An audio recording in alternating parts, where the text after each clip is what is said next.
Hello అండి. అందరికి నమస్కారం. దేశంలో ఎవరు పట్టించుకోకుండా మిగిలిపోతున్న ఆర్థిక ఆస్తులు రోజురోజుకి పెరుగుతున్నాయి. ప్రభుత్వం ఇటీవల విడుదల చేసిన తాజా గణాంకాల ప్రకారం 2025, 26 ఆర్థిక సంవత్సరం ముగింపు నాటికి క్లెయిమ్ చేయని ఆస్తుల విలువ 1.1 లక్షల కోట్లయింది. ఇది మనం ఊహించిన దానికంటే చాలా ఎక్కువ. బ్యాంక్ డిపాజిట్లు 83,000 కోట్లు, ఈక్విటీ షేర్లు 10,000 కోట్లు, జీవిత బీమా పాలిసీలు 14,000 కోట్లు ఉండిపోయినాయి. ఈ డబ్బంతా బ్యాంకులు, బీమా కంపెనీలు, స్టాక్ మార్కెట్‌లో ఉంది. కానీ యజమానులు ఎవరో తెలియక లేదా వారు మరణించిన వారసులు తెలియక మిగిలిపోతుంది. ఆర్‌బీఐ ఈ డబ్బును డిపాజిటర్ ఎడ్యుకేషన్ అండ్ అవేర్‌నెస్ ఫండ్‌లో ఉంచింది. సెబీ ఈక్విటీ డబ్బును ఇన్వెస్టర్ ప్రొటెక్షన్ అండ్ అవేర్‌నెస్ ఫండ్స్‌లో భద్రపరిచింది.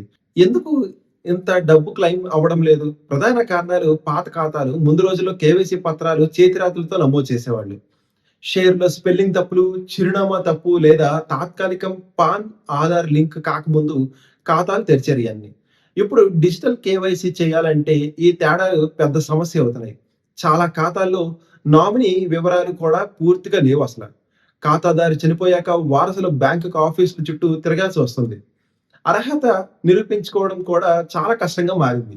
అఫిడవిట్, ఇండెమ్నిటీ బాండ్, సంతకం మారడం, ఇక వయసు పైబడిన వారిలో వేలిముద్ర సరిగ్గా పడకపోవటం, మతిమరుపు, నరాల సమస్యల వల్ల ఇవన్నీ కలిపి పెద్ద ఇబ్బంది కలిగిస్తున్నాయి. ప్రభుత్వం ఏం చేస్తుంది? ప్రభుత్వం మీ డబ్బు మీ హక్కు అనే అవగాహన కార్యక్రమం నిర్వహిస్తుంది. యూడీజీఏఎం అనే డిజిటల్ పోర్టల్‌ను తీసుకొచ్చింది. దీని ద్వారా మీరు సులభంగా చెక్ చేసుకోవచ్చు. గత ఏడాది 5,777 కోట్ల లబ్ధిదారులకు తిరిగిచ్చింది. కానీ ఇంకా 1.1 లక్ష కోట్లు మిగిలే ఉంది. మీ కుటుంబంలో పాత బ్యాంకు ఖాతాలు, బీమా పాలిసీలు, షేర్లు ఉన్నాయా అని చెక్ చేయండి.